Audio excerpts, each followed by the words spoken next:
Hola, ¿qué tal? Bienvenidos a una nueva exploración financiera. Hoy vamos a poner la lupa sobre una empresa clave del norte de Chile, muy conocida, Zona Franca de Iquique S.A., o sea, Sofri. La idea es desmenuzar sus estados financieros, los intermedios al 30 de junio de 2025. Tenemos el informe oficial de la compañía, ¿no? Con las cifras, las notas explicativas, que siempre son importantes, y también la revisión de sus auditores, KPMG. Queremos entender cómo le fue a Sofri en esta primera mitad del año, qué cambió respecto a cómo cerró 2024 y bueno, qué nos dicen realmente esos números y esa letra chica.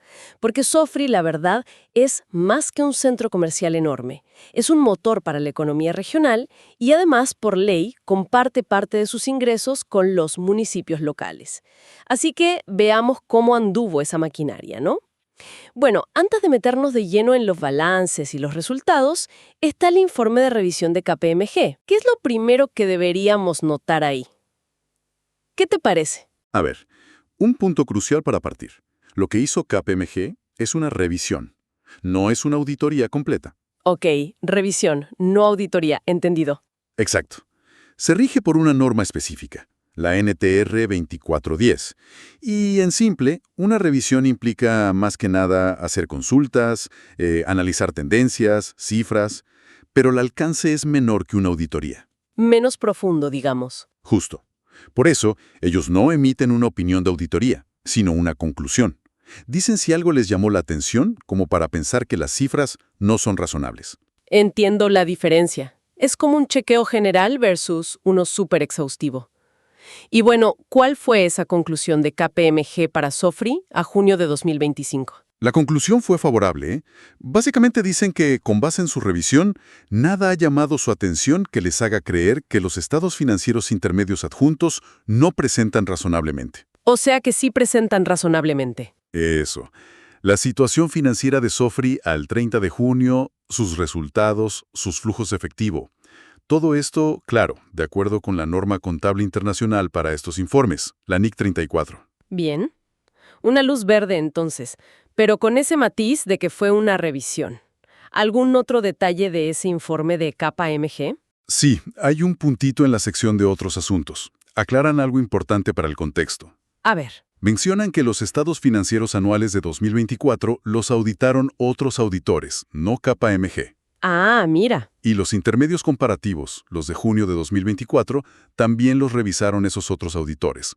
Lo importante es que ambos informes anteriores, tanto la auditoría anual como la revisión intermedia, tuvieron conclusiones limpias, sin modificaciones. Ok, eso da tranquilidad sobre la comparación. Sí. Y también recuerdan que Chile adoptó las normas internacionales de auditoría desde enero de 2025. Es un detalle normativo, pero bueno, ahí está. Perfecto, contexto claro. Ahora sí, vamos a la sustancia. Empecemos a desglosar esto.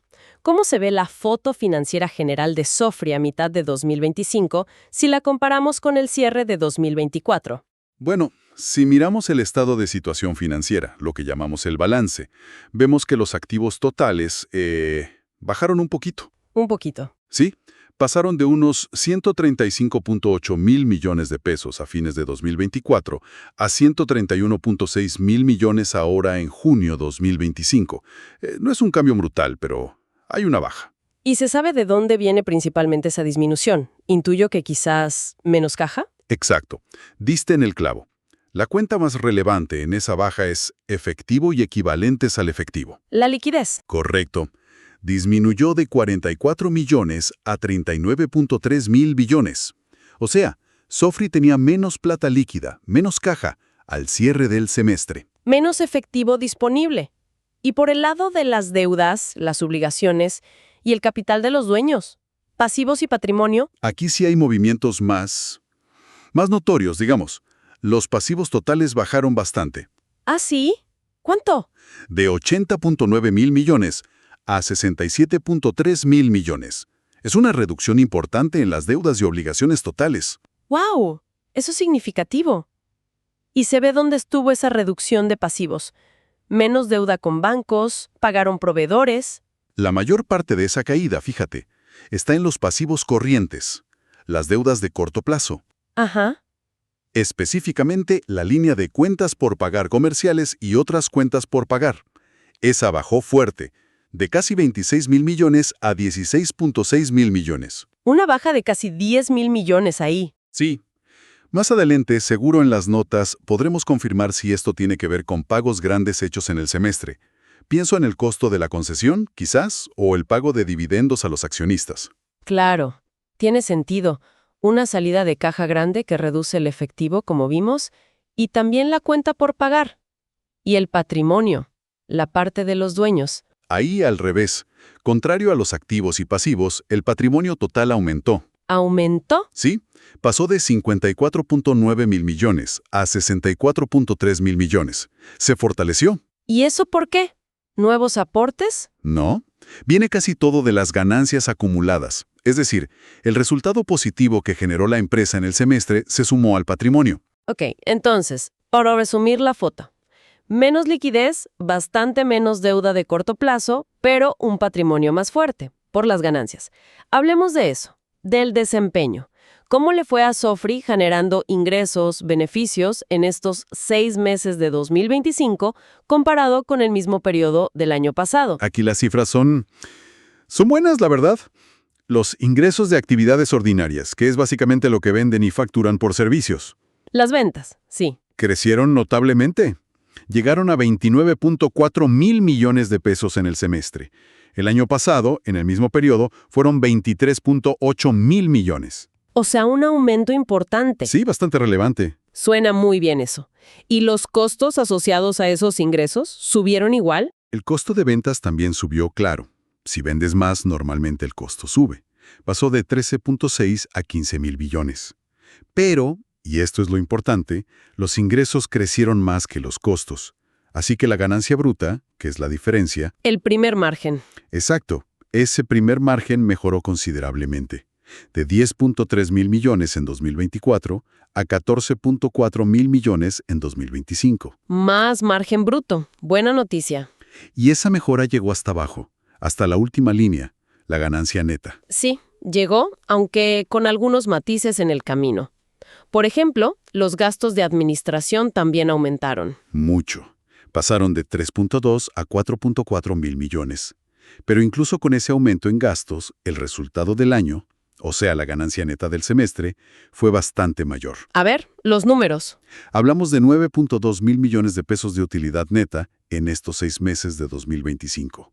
Compara eso con los 6.6 mil millones del mismo periodo en 2024. Casi un 40% más de ganancia. Nada mal. No, para nada. Un resultado semestral bastante sólido.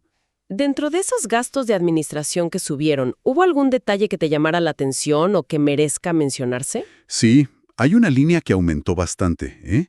Y que se conecta con algo que seguro veremos en las notas. Se llama deterioro de valor de ganancias y reversión de pérdidas por deterioro de valor. Suena complicado. ¿Qué es eso? Este gasto pasó de 202 millones en el primer semestre de 2024 a 519 millones en 2025. Se más que duplicó. ¿Y qué significa deterioro de valor en este contexto? ¿De qué se deteriora? Básicamente, es el gasto que registra la empresa para reflejar su estimación de que una parte de lo que le deben sus clientes quizás no lo va a poder cobrar. Ah, la provisión por incobrables. Exactamente. La famosa provisión por posibles incobrables. Que aumente sugiere que la empresa o bien estima un mayor riesgo de no pago en su cartera de deudores comparado con el año anterior, o quizá está usando criterios más estrictos para calcularlo. Lo veremos mejor con las notas. Entendido. Entonces, más ingresos, más ganancia bruta, más ganancia neta, a pesar de más gastos administrativos y más provisión por incobrables. Ahora, la pregunta del millón, ¿no? Si la ganancia fue tan buena, ¿se vio eso en la caja? ¿Entró o salió efectivo de las operaciones del día a día? Y aquí es donde la historia da un giro, ¿eh? Un giro inesperado y se pone realmente interesante. ¿Ah, sí? ¿Por qué? No me digas que fue malo. Porque a pesar de esas ganancias contables más altas que comentamos, el flujo de efectivo generado por las actividades de operación fue negativo. ¿Cómo? Negativo. Negativo en 3.2 mil millones de pesos durante el primer semestre de 2025. Pero ganaron 9.2 mil millones en el papel, pero la operación les consumió 3.2 mil millones de efectivo. ¿Cómo puede ser esa diferencia tan grande? Y además, al revés que en 2024, ¿no? Exactamente. Ahí está el punto clave. En 2024, la operación había generado caja positiva, 2.1 mil millones. Este año, consumió 3.2 mil millones. ¿Y por qué? ¿Dónde se fue la plata? La razón principal está en los pagos que se hicieron. Los pagos a proveedores por bienes y servicios subieron un poco, de 18.4 a 19.5 mil millones. Pero el aumento más fuerte vino por los pagos a y por cuenta de los empleados. Esos subieron bastante, de 4.5 mil millones a 6.4 mil millones. O sea, mayores pagos a proveedores y sobre todo a empleados. Sí, esos mayores desembolsos operativos fueron más grandes que los cobros a clientes, y el resultado neto fue un flujo negativo para la operación. Queda clarísimo. La utilidad es una cosa, la foto contable. Pero el flujo de caja es la película del dinero real entrando y saliendo. Y en esta película salió más dinero del que entró por la operación diaria. ¿Y qué pasó con los otros flujos, inversiones y financiamiento? Ahí la historia es distinta. Las actividades de inversión generaron una entrada neta de efectivo. Entrada. ¿Invirtieron menos o vendieron algo? Entraron 5.9 mil millones netos, mucho más que los 0.6 mil millones que entraron por esta vía en 2024. Y la razón principal fue un fuerte rescate de instrumentos financieros. Rescate. O sea, sacaron plata de inversiones financieras. Exacto. Probablemente depósitos a plazo o fondos mutuos, algo así. Rescataron 6.4 mil millones, y eso compensó con creces lo que gastaron en comprar propiedades, planta y equipo. Entiendo. Desinvertieron en instrumentos financieros y eso trajo caja. ¿Y el financiamiento? ¿Pagaron deudas? ¿Pidieron préstamos? ¿Pagaron dividendos? Las actividades de financiamiento tuvieron una salida neta de 7.4 mil millones de pesos. Salida. Sí, salió caja por actividades financieras. Fue un poco menos que la salida de 8.9 mil millones en 2024. Y ojo, casi toda esa salida de 7.4 mil millones en 2025 fue por pago de dividendos a los accionistas. Ah, ahí está la conexión con la baja en las cuentas por pagar que vimos antes. Exacto. Probablemente el dividendo que estaba provisionado como cuenta por pagar se pagó en este semestre, y por eso baja el pasivo y sale caja por financiamiento. Todo cuadra. Clarísimo. Entonces, operación negativa, inversión positiva por rescates, financiamiento negativo por dividendos. ¿Resultado final en la cuenta de efectivo? ¿De cuánto? De 4.7 mil millones de pesos durante el semestre. Por eso la caja bajó de 44 mil millones a 39.3 mil millones, como vimos al principio en el balance. El círculo cierra. Perfecto. Ahora sí entiendo el movimiento completo. Hemos visto los grandes números, los titulares financieros. Pero como siempre decimos, la verdadera sustancia, los detalles jugosos, a menudo están en las notas explicativas.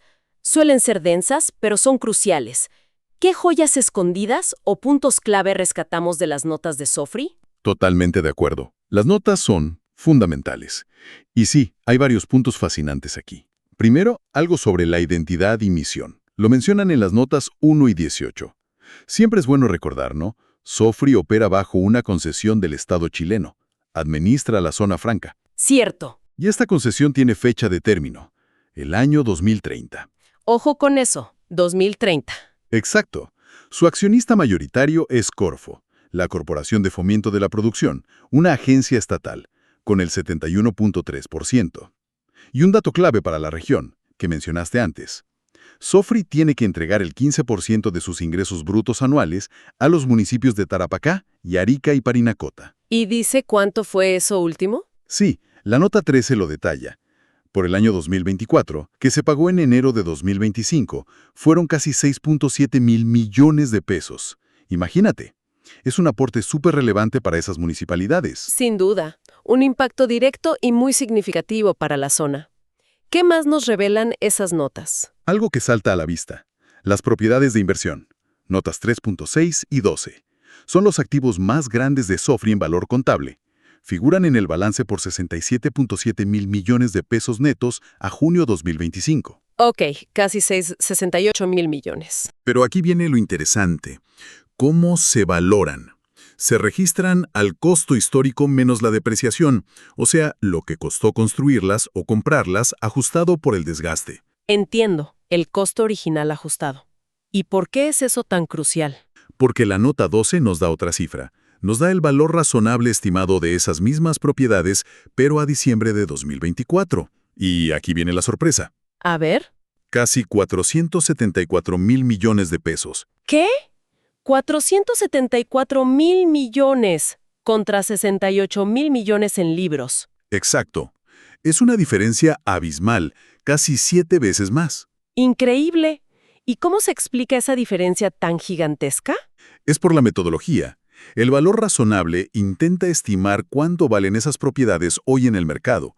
Usa comparaciones o proyecta los flujos de caja futuros que podrían generar, como los arriendos del mall, de los terrenos.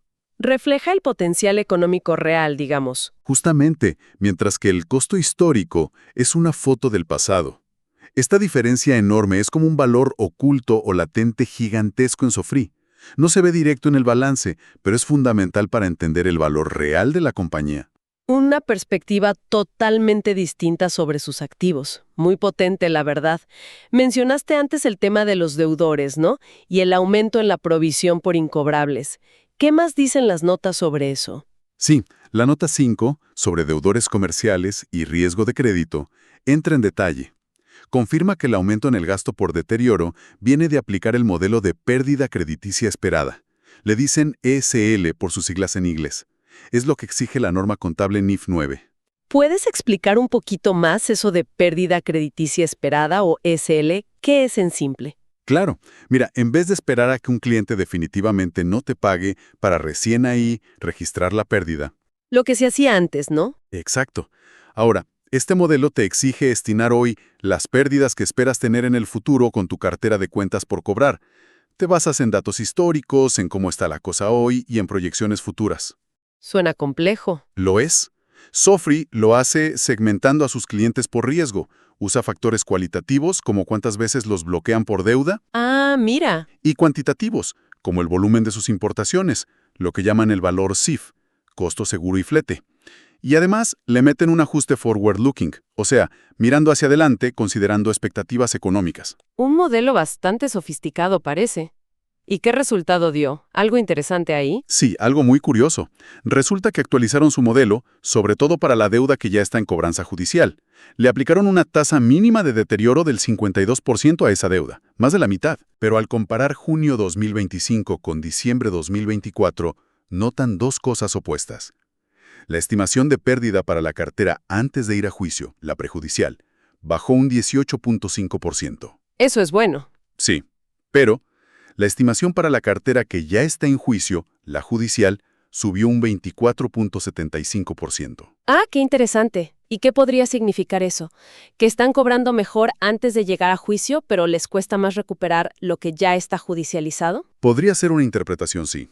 Quizás la gestión de cobranza temprana está funcionando mejor, evitando que las deudas se pongan viejas. Pero una vez que entran a juicio, la expectativa de recuperar esa plata ha empeorado.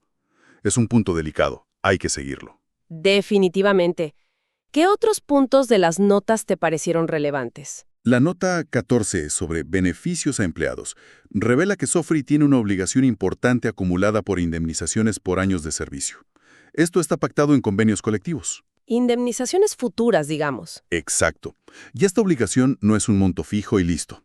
Se calcula actuariamente. Actuariamente, suena a seguros. Tiene que ver con eso. Usan hipótesis estadísticas, financieras, sobre el futuro.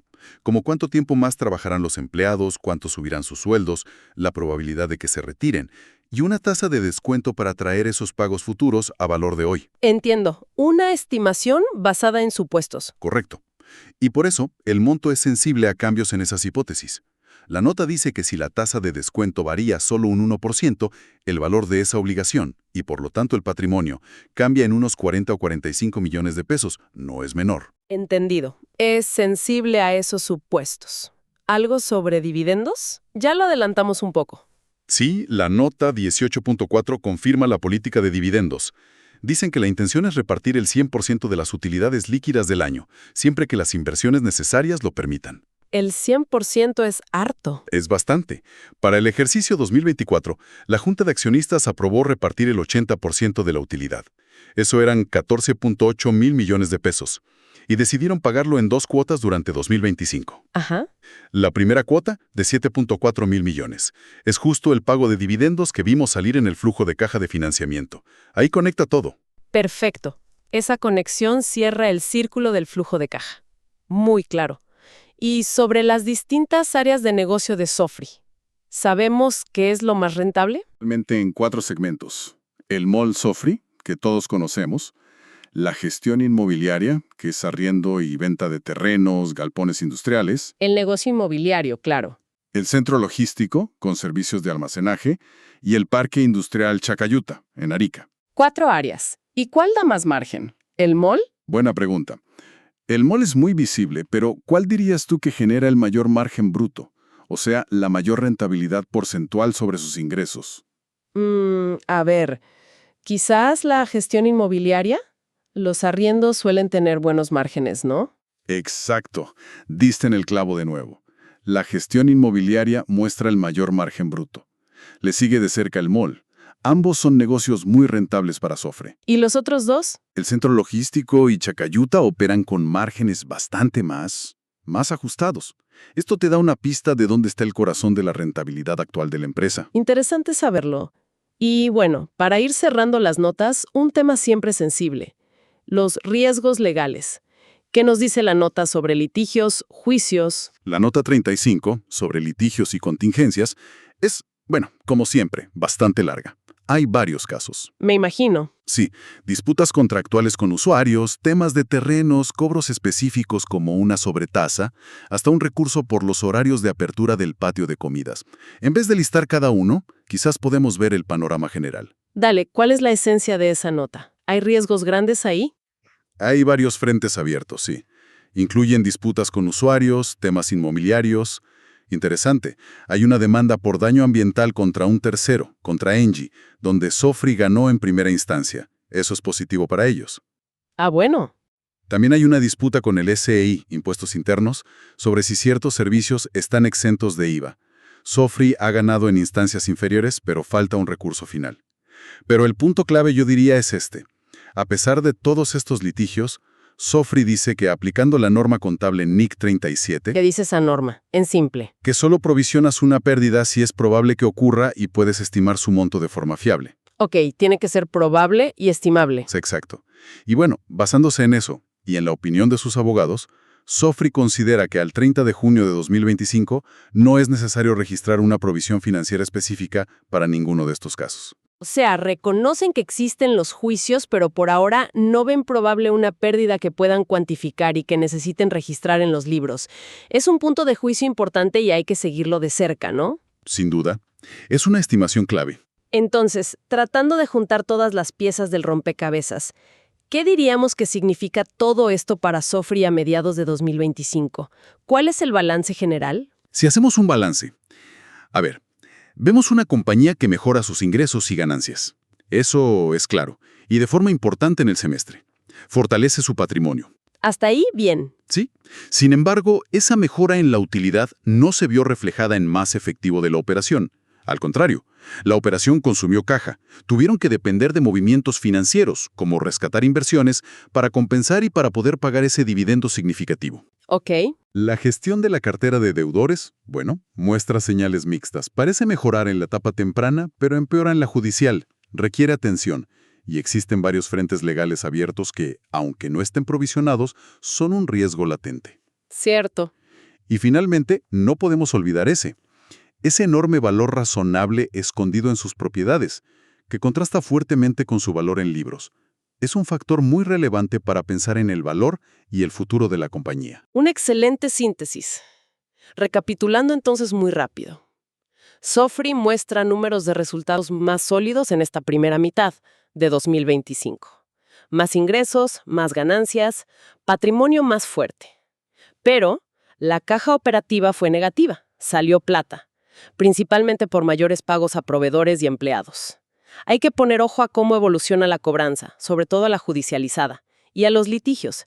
Y no olvidar que los revisores de KPMG dieron una conclusión favorable sobre cómo se presentan las cifras, aunque recordemos fue una revisión, no una auditoría completa. Exacto. Todo eso es la foto de hoy. Y si conectamos esto con el panorama un poco más amplio, como dijimos, la concesión estatal que permite a Sofri operar la zona franca termina en 2030. Quedan poco más de 5 años. No es tanto tiempo. Para nada. Entonces, considerando ese horizonte temporal, 2030, considerando también ese inmenso valor de mercado potencial de sus activos inmobiliarios, tan por encima del valor en libros, y su rol clave transfiriendo recursos a los municipios de la zona, la pregunta que inevitablemente surge es, ¿cómo podría Sofri empezar a redefinir su estrategia o su modelo de negocio pensando en ese futuro post-concesión? Claro, ¿qué pasa después de 2030? Intentará capitalizar de otra forma ese valor inmobiliario gigante que tiene.